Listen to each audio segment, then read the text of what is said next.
చిప్పీ అనే ఉడత మరియు లెజ్జా అనే తొండ ఒక అడవిలో నివసించేవారు. ఒకరోజు చిప్పీ ఒక పొదపై మెరిసే ఎర్రటి బెర్రీని చూసింది. అదే సమయంలో లెజ్జా కూడా చూసింది. ఇద్దరూ కలిసి కాయ దగ్గరకు చేరి పట్టుకున్నారు. నేను మొదట చూశాను అన్నాడు చిప్పీ.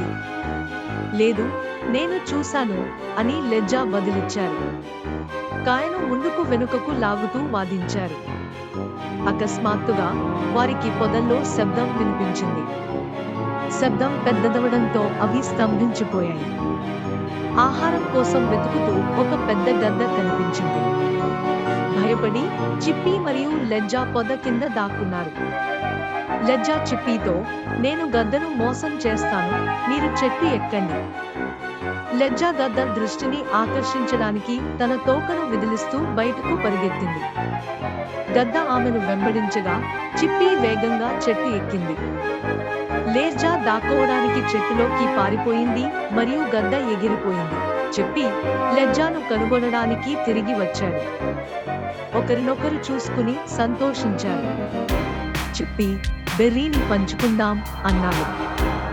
మరియు వారు కలిసి బెర్రీని తిన్నారు.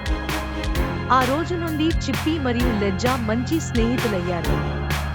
వారు కలిసి అడవిని అన్వేషించారు మరియు అవసరమైన సమయాల్లో ఒకరికొకరు సహాయం చేసుకున్నారు.